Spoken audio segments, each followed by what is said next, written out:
Welcome back to the LEC as G2 takes one step closer to the playoffs by defeating SK Gaming.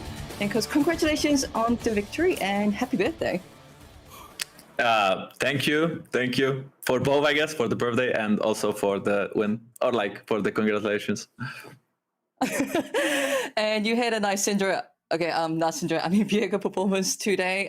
With that performance, you actually have won the Kia Player of the Game.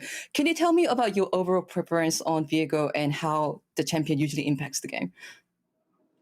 Well, I think if you start to win a team fight, you probably cannot lose a team fight with Viego, since whenever he gets a reset, he will probably be a 1v9 machine.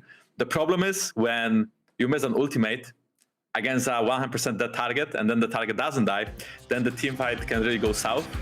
But besides that, I think Viego is a very strong champion, has good clear, good early game, good mid game, good scaling. So there's no weakness in this champion. I think if you pick it, you just pick it and you are always happy with it.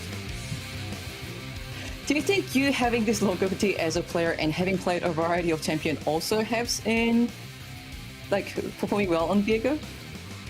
I mean, kind of. I think you just have to know what spells do and how to press them. I don't think you need a big knowledge about how to play a certain champion. It's just if you played at least one game on each champion in the game and you capture the soul with Viego, you would probably know what to do in the given situation and then make the most out of it.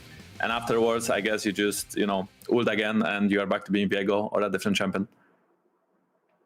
Okay, sounds good. And outside the game, I just want to ask some holistic questions, given that it's your birthday. Without being too morbid, Jankos, you have overall enjoyed extreme longevity in the LEC. You debuted for the LCS at the age of 18, and now it's 2021. Is there any secret to your longevity as a player, or just not think about this too much? I mean, I think I always wanted to, perform at the highest level, and I always wanted to. Well, at first, when I started my career, I was not that successful, so my goal was to win European League, LCS back then, now LAC. And after I won LAC, I suppose, I always wanted to compete on the international level, like to win Worlds, and that never happened so far, at least. And my goal is kind of still the same. I mean, this year is not as successful as we were previously, as maybe the other years with G2, right? We were struggling in Summer Split so far, and we also had only top 3 finish in Spring Split. So my goal currently is to kind of come back to top form as individual and also as a team, so we can win Summer Split and do well at Worlds. But as for the longevity of my career, I think it's just that I was always trying to push forward and I didn't really care about, I guess, my personal life. And I made a lot of sacrifices to just play League and be as good at League as I can be. A random question. Has your approach to game or life as Jankos or as a person, Martin, changed significantly between when you were 18 and now? Excuse me, can you repeat the question? Excuse me, can you repeat the question? Oh, okay. I think I may have cut out. I'll just repeat the question. Has your approach to League of Legends as a game significantly changed between you now in 2021 and when you had first debuted as a professional player?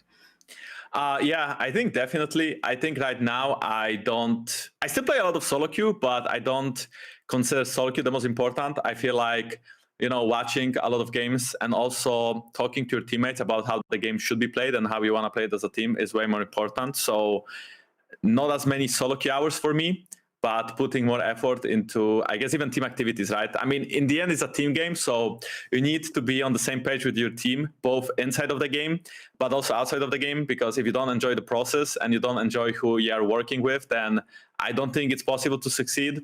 So I would say that young Jankos would probably not care as much about his teammates and about, I guess, anything else besides solo queue, and that maybe more grown-up Jankos would always put his team first and would always care about them mostly. And then in his free time, he would still play solo queue in his free time. And thank you so much for this conversation. And maybe we'll continue keep our eyes on the trajectory of your career. Thank you so much, and happy birthday once again. Thank you.